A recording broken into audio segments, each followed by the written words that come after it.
Hey guys! Pagandang gabi ha! Welcome back po dito sa Gandara SRU channel. Andito na naman nga po ako ay nagbabalik upang maghatid ng latest update and fresh happenings about sa TVJ. Mga balita na may kinalaman sa Itbulaga at loob at labas ng showbiz. Kaya naman kung isa ka sa mga hindi pa nakaka-subscribe dito sa aking channel, maaari lamang napindutin po ninyo ang subscribe button and notification bell para maging updated at una ka sa nilalabas nating balita.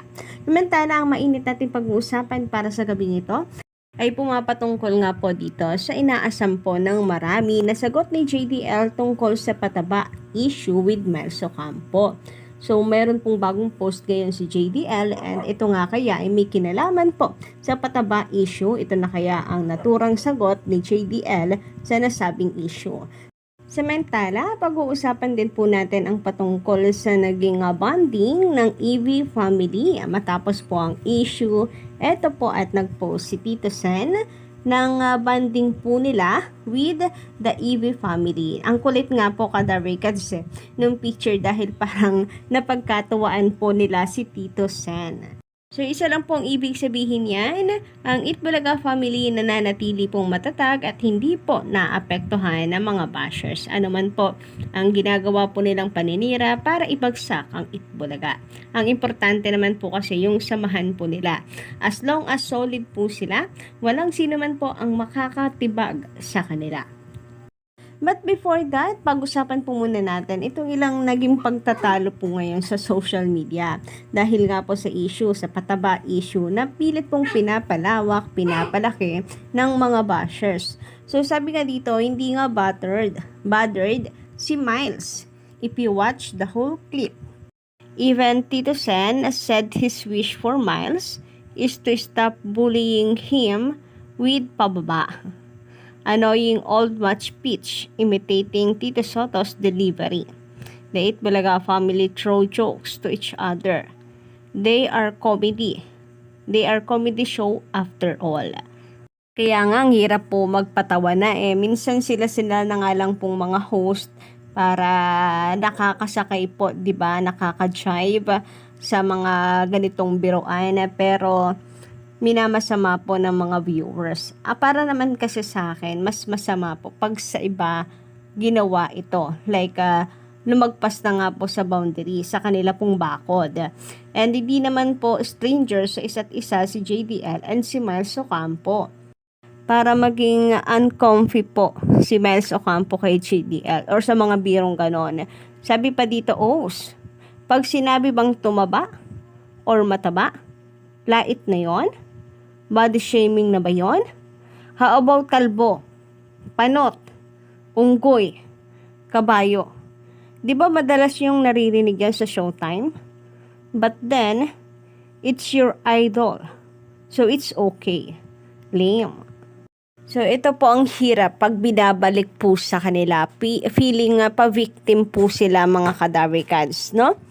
And sabi ko nga kahit po sinabi yon ni JDL, okay lang naman, 'di ba? Totoo namang mataba na ngayon si Miles, pero ang importante doon maganda siya, kaya niyang dalhin yung sarili niya.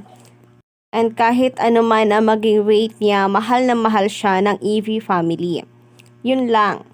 So bakit po ginagawang big deal nung iba? Anyway, ngayon naman, pag-usapan po natin ang patungkol nga po dito sa banding ng Itbulaga family na kung saan matapos nga po yung mga ganitong kontrobersiya na naman na kinakaharap ng EB, pangbabatikos na naman po na kung saan ay damay mismo ang Itbulaga, ay eto po sila, masaya. So makikita po ninyo dito ang EB fam. Ayan, hindi lang siguro kita lahat, pero siguro nandyan din po si Miles and si JDL. So nariyan ang jowa, si Maine Mendoza, yung likod, si Maine, yung buhok na yan na naka-black, si Maine Mendoza. Then yung naka-black din po doon sa may gilid, si Atasha Mulak. And eto nga pong nasa likod ni Kuya Jose ay si Karen na nakaupo. So, latest update lang po ito sa Instagram account ni Tito Sen and makikita po ninyo dito na they are very happy And mukhang napagtitripan po nila itong si Tito Sen. Makikita niyo naman, hindi po nakaligtas si Tito Sen kaya sa kakulitan ni Kuya Jose. And meron po siyang komento rin sa Tasha Mulak na kung saan sabi niya dito, "We love you, Tito Sen." So parang napakaganda po no, nung naging banding po nila na ito mga Kadawi Cats. Para mapakomento po si Atasha and maging malalim yung kanya pong mensahe for Tito Sen sa napakasaya pong picture na ito. So stolen shot man lang po yan, pero sobrang sarap pong pagmasdan. Samantala ngayon naman pag-usapan nga po natin ang isa sa pinaka-inaabangan po ng mga netizens. After po kasi ng issue, mukhang tahimik po sa kampo rin ni Miles and the JDL. Kaya inaabangan ng marami kung meron pong magiging sagot dito si JDL at lilinawin po ng Itbulaga ang tungkol sa issue na to or magsasalita yung dalawa.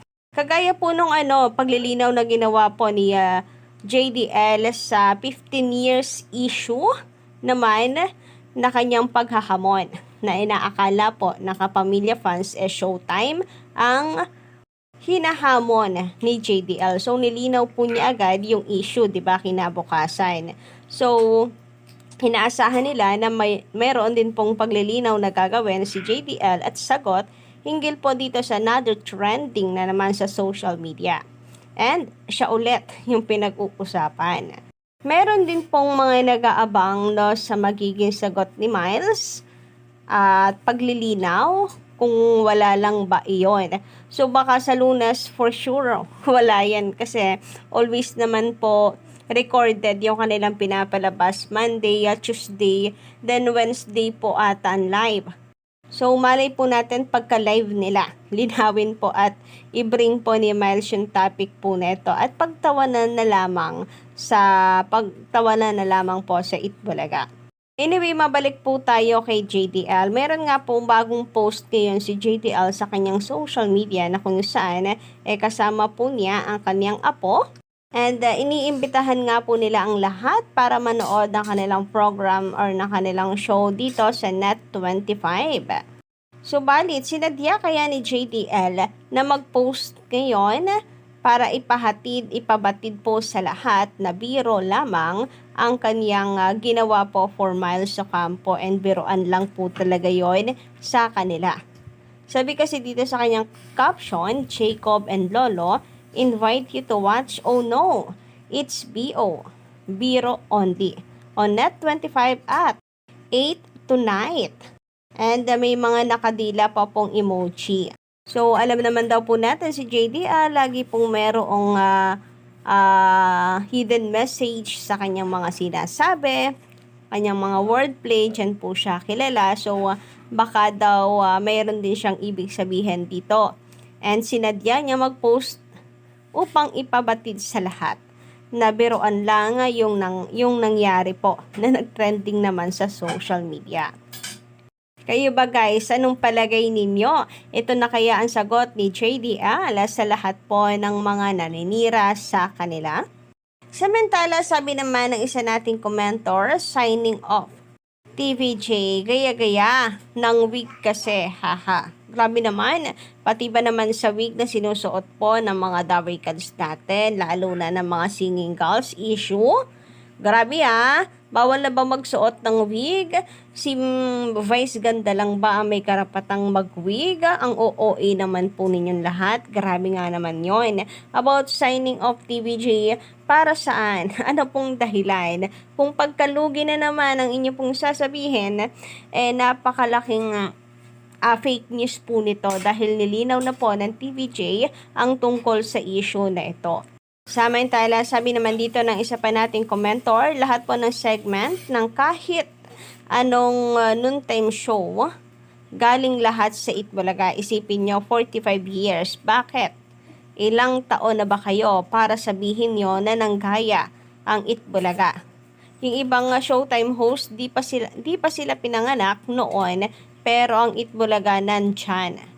Witness ako, I am 63 years old. So, ayun na nga, may mga datihan na po kasing segments ng TVJ na hindi po alam ng mga kabataan ngayon. Kaya po, akala nila Gaya-gaya po ang TVJ kasi hindi naman po nila naabutan na yung mga dating segments plus hindi pa nila ni-research. Kulang ba sa research? Tapos, dakdak agad sa social media. Kaya minsan, sila rin po yung napapahiya at nagpapahamak po sa sarili nila. Tapos, kapag nasampal ng katotohanan, magpapa-victim. So, yun lang po muna for tonight ang ating update. Don't forget to click the subscribe button and notification bell para po sa iba pang mga balita.